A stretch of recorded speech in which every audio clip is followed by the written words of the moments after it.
Assalamualaikum warahmatullahi wabarakatuh. Apa kabar hari ini anak-anak? Di sini ada yang tidak masuk? Nah, ada berapa orang? Kemana kira-kira? Tidak tahu. Berarti apa ya? Ada ini ya, ada keterangan ya. Baik, sebelum kita memulai pelajaran pada pagi hari ini, marilah kita berdoa terlebih dahulu agar apa yang kita pelajari bermanfaat di masa depan. Berdoa dimulai.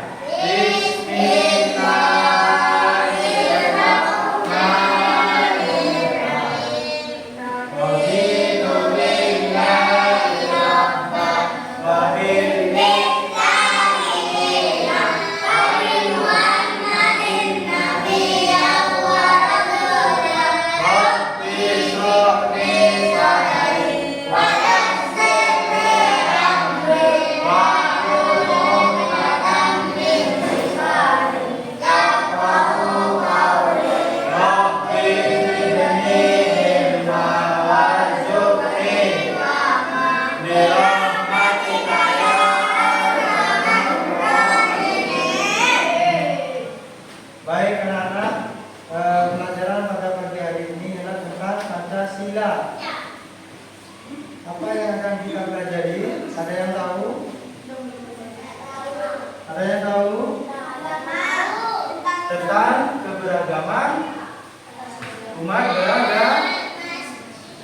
Tentang keberagaman umat beragama. Kita di Indonesia itu ada berapa? Ada berapa agama? Ada berapa agama? Ada 5. Ada 6. Coba perhatikan. Ini ada gambar. Kenapa kita harus mempelajari ini? Agar kita tahu perbedaan antar umat beragama. Agar kita juga tahu keberagaman yang ada di Indonesia, termasuk budayanya, termasuk bahasanya. Jadi kalau di sini ini kan Bondowoso. Kalau Bondowoso itu bahasanya bahasa apa? Bahasa apa? Madura bahasanya. Kalau Indonesia itu bahasa kapitalnya bahasa Indonesia. Karena kita beragam, jadi di setiap suku bangsa di setiap tempat itu memiliki bahasa yang berbeda. Contohnya di Bondowoso, meskipun tanahnya itu tanah Jawa, tapi mayoritas bahasanya itu yang digunakan bahasa Madura. Sekarang kita perhatikan pada gambar. Ya, karena kita itu memiliki beberapa agama. Di sini Pak Guru tunjukkan. Di sini ada macam-macam tempat ibadah yang menentukan perbedaan agamanya. Yang pertama lihat Islam.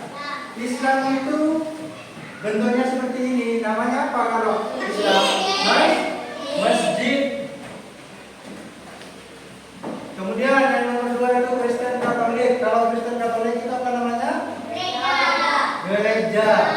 Kalau Islam itu tadi masjid, kalau Kristen Katolik itu gereja.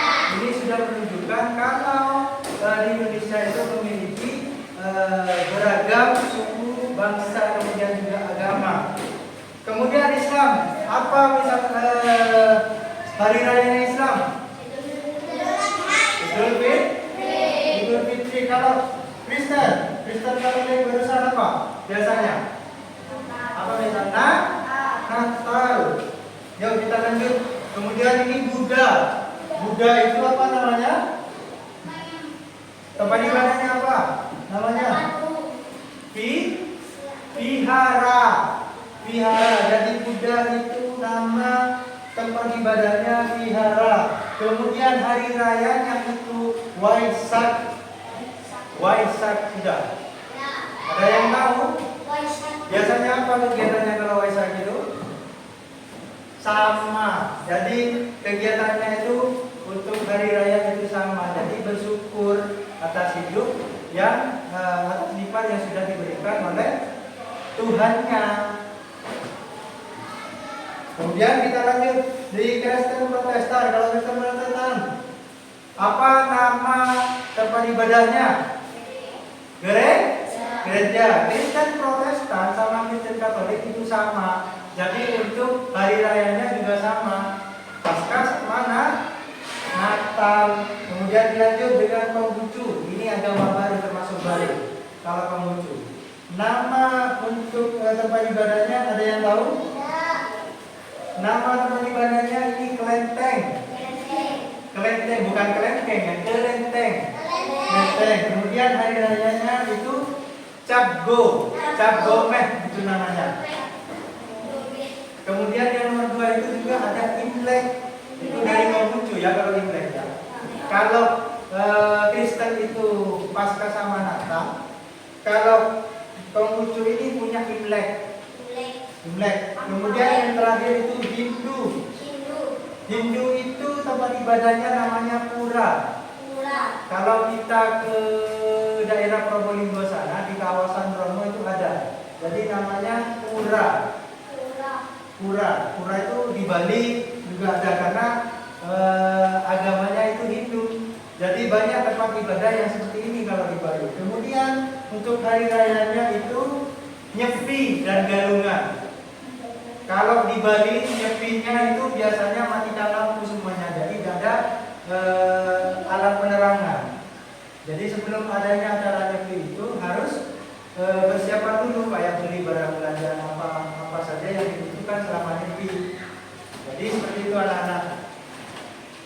Sudah, karena kita sudah tahu tentang macam-macam agama di Indonesia, juga sekaligus terkait bahasanya. Kalau di daerah Bondowoso, Madura atau di Jember, bahasanya pakai bahasa apa? Jawa. Kalau misal kita beralih ke Jawa Tengah, itu bahasanya pakai bahasa apa? Jawa masih sama, karena kita itu Jawa itu ada 3, Jawa Timur, Jawa Tengah, sama Jawa Barat. Masing-masing ini memiliki karakter yang berbeda. Bahasanya juga ada yang kasar, kemudian ada yang setengah halus, bahkan ada yang halus. Jadi kita tahu perbedaannya. Oh, kalau kasar ini dari Madura ini. Nah, kalau halus ini biasanya dipakai orang Jawa. Sudah paham anak-anak? Kalau sudah paham, seperti biasa, silakan berdiskusi dengan kelompoknya, karena kelompoknya sudah ada. Yang tidak masuk tadi 1 ya, berarti satu kelompok itu ada yang 2 orang. Sudah, Pak Guru bagikan dulu untuk tugasnya. Ini kelompok 1, kelompok 2, kelompok 3, kelompok 4, kelompok 5. Ya, didiskusikan dengan teman sebangkunya, dengan kelompoknya. Perintahnya di sini, buatlah garis untuk menentukan jawaban yang benar. Tadi kan sudah tahu kalau bentuknya tempat ibadahnya agama Islam itu seperti apa. Itu nanti dicocokkan ya. Sudah ada yang paham? Paham? Ada yang belum mengerti? Halo? Paham ya? Ya, kalau sudah paham silakan dikerjakan.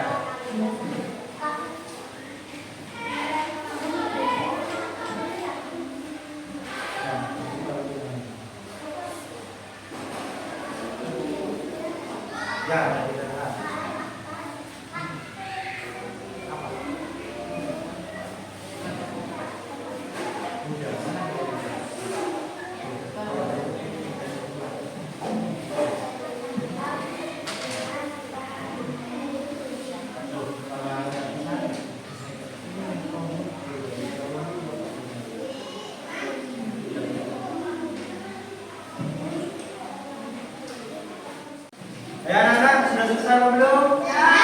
Kalau sudah selesai, seperti biasa diturunkan ke depan.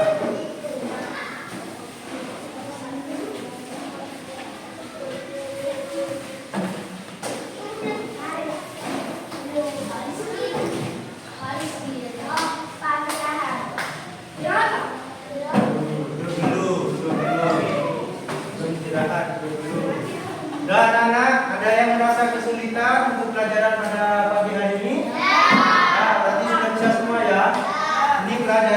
dengan beragam agama di Indonesia. Bukan cuma agamanya, jadi untuk bahasanya, untuk budayanya juga berbeda-beda. Makanya Indonesia itu punya semboyan Bhinneka Tunggal Ika. Apa Bhinneka Tunggal Ika? Berbeda-beda tapi tetap satu dua. Nah, karena kalian sudah paham semua, Pak Guru tutup pelajaran pada